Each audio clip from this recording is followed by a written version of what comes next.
যে যুদ্ধবিমান সম্বন্ধে আমাদের ধারণা ছিল যে পৃথিবীর সবচেয়ে শক্তিশালী যুদ্ধবিমান, সেই F-35 ফাইটার জেট, যাকে বলা হতো অদৃশ্য, অপরাজেয়, সেও আঘাতপ্রাপ্ত হয়েছে। নমস্কার, আমি সন্তু দে। 5 মিনিটের গল্পে আপনাদের সবাইকে স্বাগত। আসলে আমেরিকা বেশ কিছুদিন না, অনেক দিন ধরেই ডিমান্ড করে আসছে যে তাদের F-35 বিমান রাডারের মধ্যে ধরা পড়ে না, শত্রুপক্ষের ঘাঁটিতে যায়, আঘাত করে এবং অদৃশ্য হয়ে যায়। তাহলে এখন প্রশ্ন, যে ইরান মানে যে দেশের উপর সবচেয়ে বেশি নিষেধাজ্ঞা, সে কিভাবে এত উন্নত প্রযুক্তির ফাইটার জেটকে টার্গেট করলো? এটা কি শুধু কাকতালীয়, না আমাদেরকে কিছু লুকানো হচ্ছে? 19শে মার্চ CNN সূত্রে সন্ধ্যাবেলা খবর আসে যে পারস্য উপসাগরের একটি বেসে F-35কে জরুরি অবতরণ করা হয়েছে। আসলে শুধু F-35কেই জরুরি অবতরণ করা হয়নি, আমেরিকার যে দম্ভ, তাকেও আছড়ে ফেলা হয়েছে, যে দম্ভ দিয়ে তারা কয়েক দশক ধরে গোটা বিশ্বকে বিক্রি করে এসছে। এটাও খবর আসছে যে ইরান কাতারের যে লাফান নামে যে রিফাইনারি আছে, সেখানেও অ্যাটাক করে তাদের মোটামুটি 17% মতো পুড়িয়ে ছারখার করে দিয়েছে।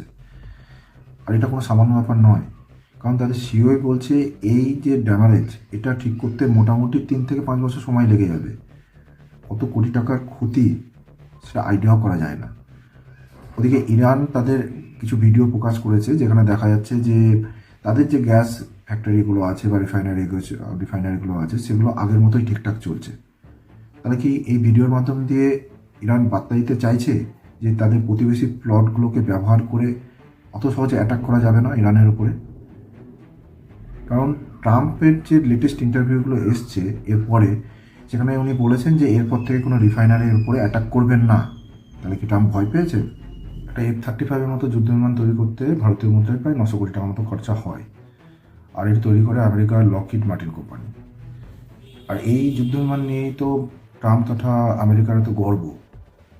4 মার্চ তাদের প্রতিরক্ষা সচিব পিট হেগসেট অ্যানাউন্স করেই দিয়েছিল যে 1 সপ্তাহ লাগবে না ইরানের আকাশসীমা দখল করতে, অথচ 2 সপ্তাহ জাস্ট হলো তাদের মানে মেন যে যুদ্ধ জাহাজ সেটাই মানে আঘাতপ্রাপ্ত হয়ে বসে থাকলো। দেখুন, আমরা সাধারণ পাবলিক, আমরা কেউ যুদ্ধবিমানও তৈরি করি না, তাদের সেই যুদ্ধবিমান সম্বন্ধে কোনো সেরকম আইডিয়াও নেই। কিন্তু আমেরিকা কেন তাদের এই ছবি পোস্ট করছে না যে তাদের সত্যিই যুদ্ধবিমান ক্ষতি হয়েছে, ক্ষতি হলে কতটা ক্ষতি হয়েছে?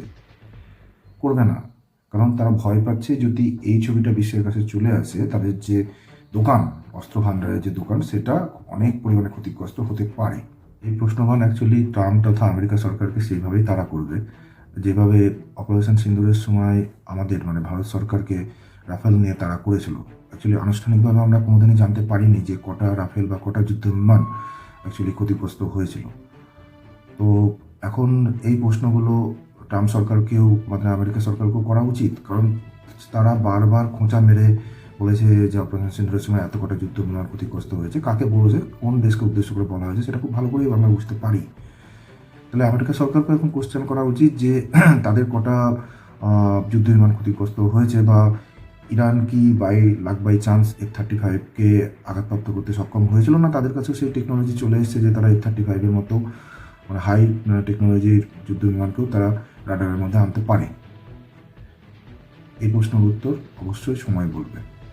আশা করি আজকের টপিকটা আপনাদের ভালো লাগলো। ভালো লাগলে লাইক, শেয়ার করবেন আর চ্যানেলটিকে সাবস্ক্রাইব করবেন।